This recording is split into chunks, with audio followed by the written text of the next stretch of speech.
Bonjour tout le monde. Aujourd'hui donc nous allons voir de nouveau la suite des vidéos concernant Tevenode et l'enregistrement des. Enfin, pour l'instant la visualisation de la télé sur le réseau. Et donc là nous allons voir maintenant la partie suivante qui est l'enregistrement des films. Donc il y a un petit prérequis à ça, c'est qu'il faut que l'on puisse enregistrer les films quelque part. Et en l'occurrence ici, bon là je vous mets une clé USB.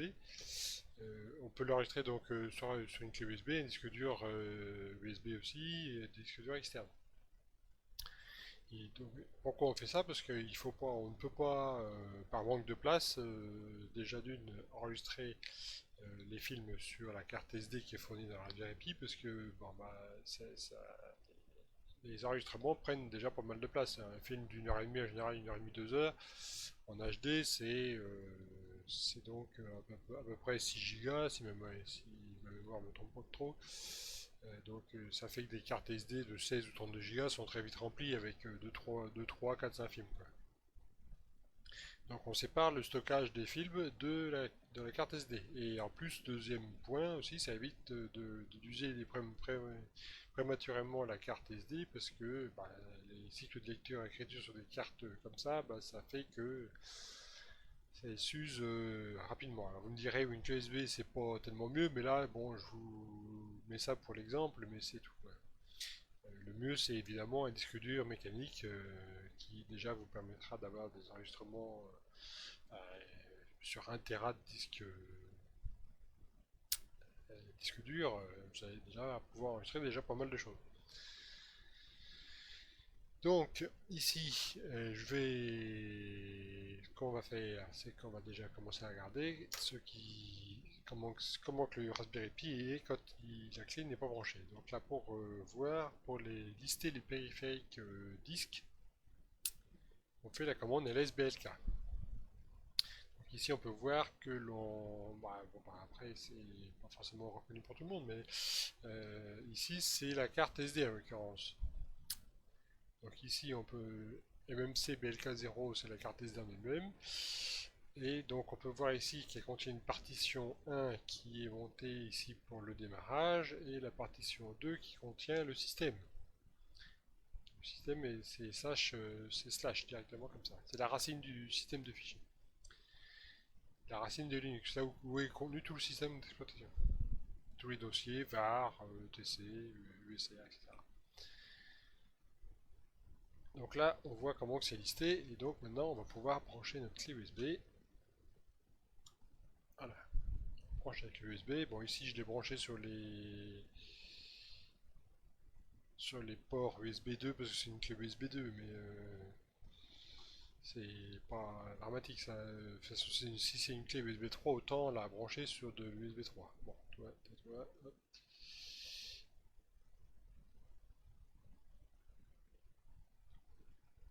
Voilà. Donc maintenant, quand on refait la commande, bah, on se retrouve avec une nouvelle entrée qui est ici, SDA et SDA1. Donc SDA c'est le nom de la clé USB et SDA1 ça veut dire c'est la partition 1 de la clé USB. Et a fortiori c'est que là si ça ne liste pas d'autres partitions ça veut dire qu'il n'y en a qu'une. Donc ce qu'on a besoin maintenant c'est déjà que la clé USB soit reconnue par Linux, par le système d'exploitation. Ici Raspbian, hein, comme je dis. Donc pour qu'il soit reconnu, le mieux c'est de la formater sur un système de fichiers qui soit supporté par Linux. Donc par exemple ici on va formater ça avec IST4.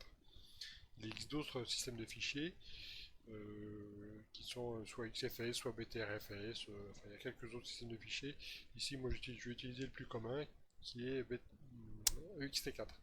Donc pour formater la clé USB, on fait cette ligne de commande là, mk sudo mkfs xt4 slash dev slash sda.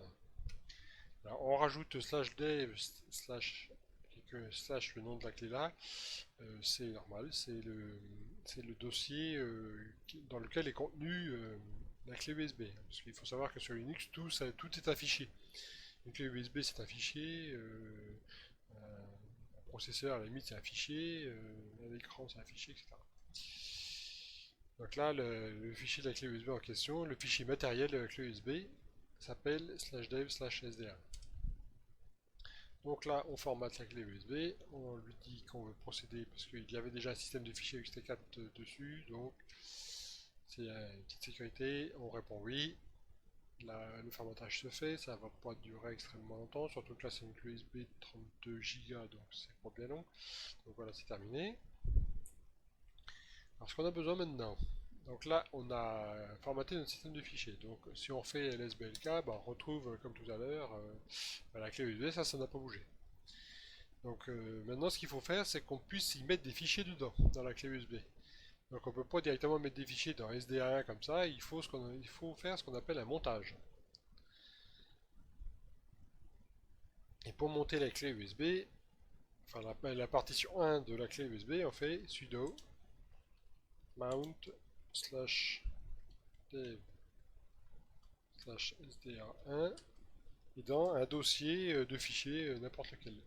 Alors ici par exemple je vais vous mettre mnt usb key. Alors le truc c'est que mnt usb key je l'ai pas sorti de mon chapeau, hein, je l'ai créé. Donc je vais vous montrer comment on crée un dossier. Je vais retourner dans /mnt. Ça c'est un dossier qui est créé, qui existe déjà par défaut sur Linux, hein. /mnt. Je vous fais un petit ls. Bon, pour la forme, je vais vous montrer comment on fait pour créer un fichier. rm-usbk.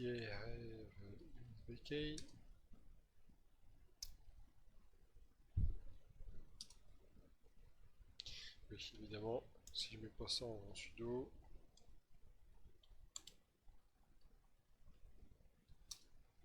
voilà.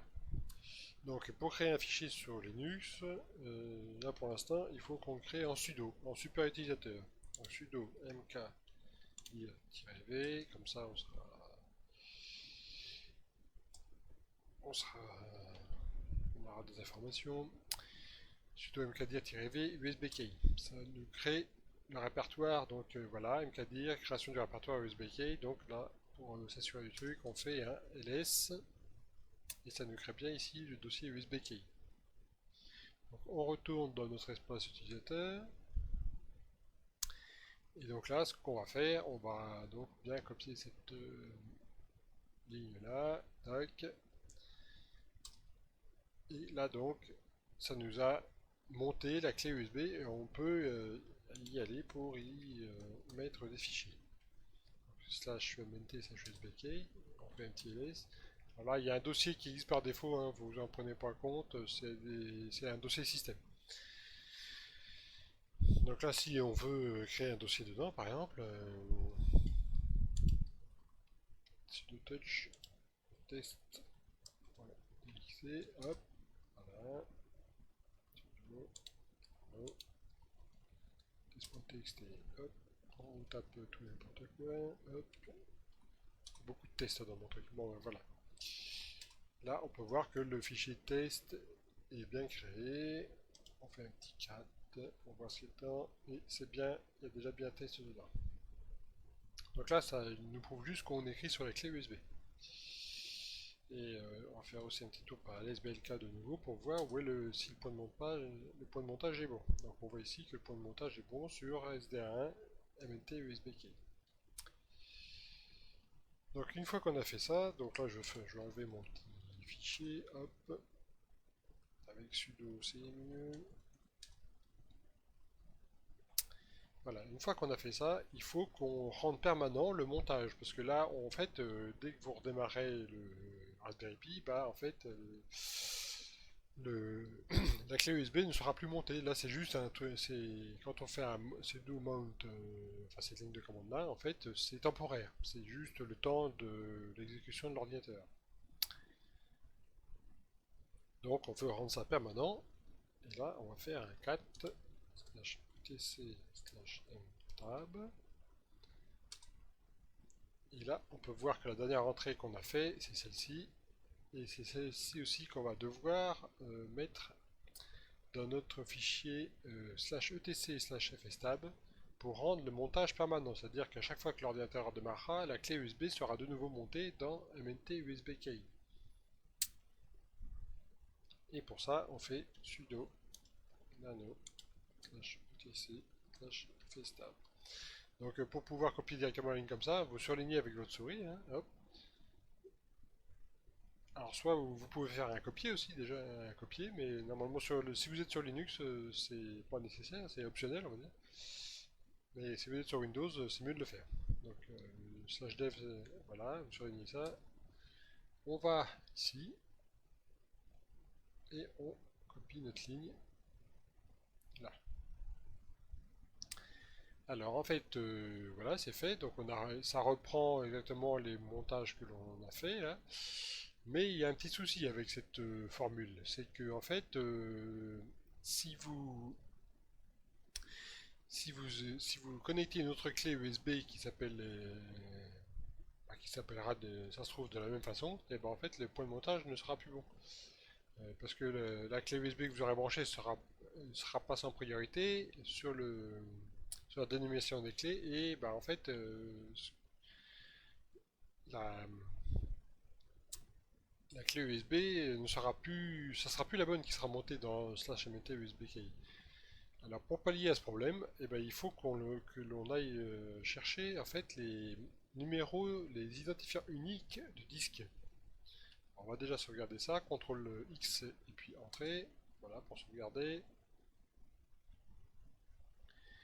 Et les identifiants uniques du disque sont trouvables en faisant la commande lsblk. Pardon, enfin oui aussi, mais c'est encore plus facile par la commande blkid. Et donc blkid nous sort cette ligne là pour slash dev slash sda1. Et donc bah, nous on va prendre l'identifiant unique de disque qui est celui-là.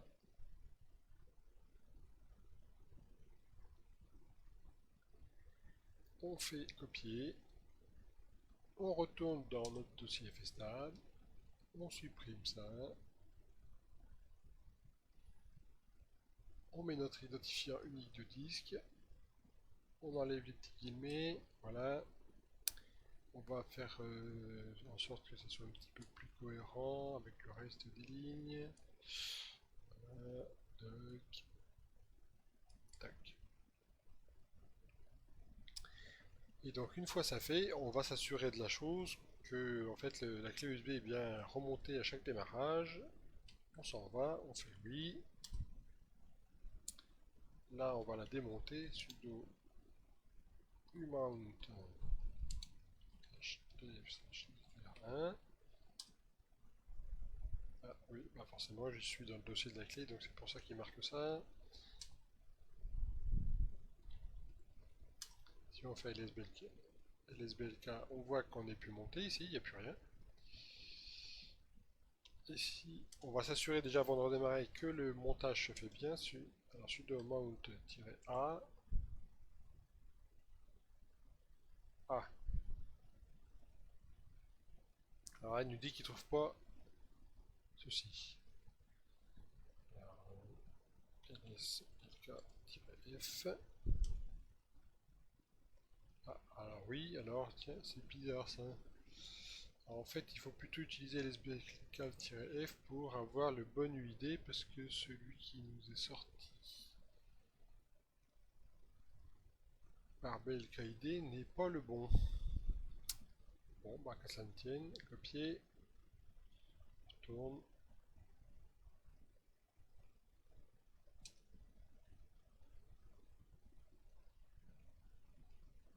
Hop, hop, voilà, c'est corrigé, CTRL X, O, SBLK-F, donc pour l'instant il n'y a toujours pas de point de montage. Et si on fait sudo mount-a, là c'est bon, ça va trouver. Et là si on refait un lsblk-f, ça nous montre bien que la clé est bien montée dans un MNT USB-Key. Et donc, alors on fait un petit reboot. Alors sudo reboot, bien sûr. On va attendre que la Raspberry revienne à lui.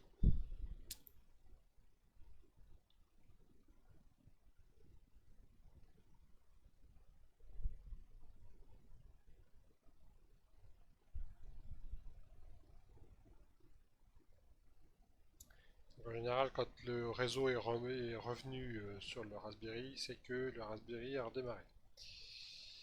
Toc, on retourne au SSH. Voilà.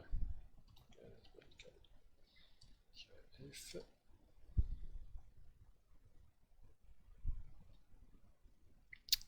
Voilà, donc le point de montage est bon, la clé USB est bien remontée dedans.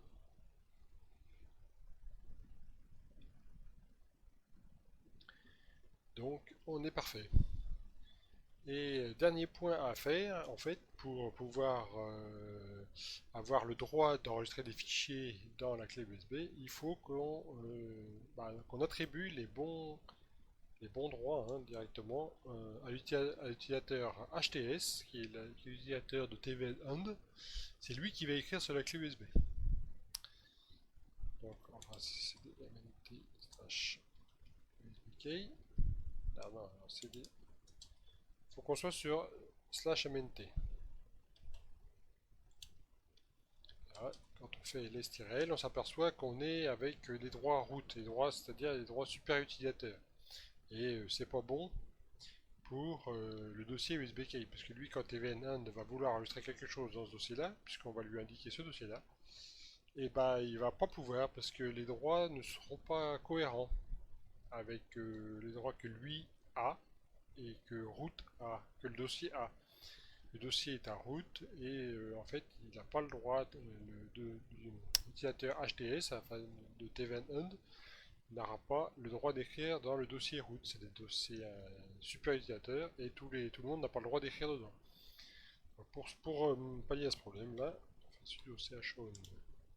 Alors sudo oui. Sudo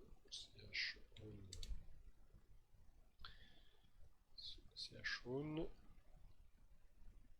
hts vidéo usb key. Voilà, ls-l. On s'aperçoit que c'est le bon utilisateur maintenant qui est affilié au dossier. Donc on va voir en redémarrant si c'est maintenu. Hein. Ah, juste à chaque fois.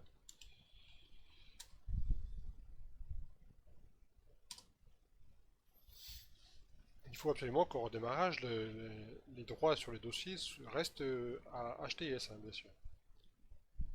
Sinon, si ces droits s'évaporent, bah, c'est qu'il y a un problème. Et quand vous aurez justement enregistré quelque chose dans votre via tvNand, et ben vous pourrez pas.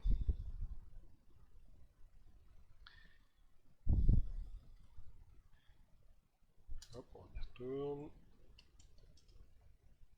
cd/lt STRL. Donc ça c'est le plus important, c'est que le droit soit bien attribué. Voilà. Et que la clé USB soit bien montée dans le bon dossier. Voilà, donc ça se termine ici pour le prérequis pour l'enregistrement des vidéos, enfin des films. Donc je vous dis à une prochaine pour le paramétrage de tvNon pour qu'il puisse enregistrer. Au revoir.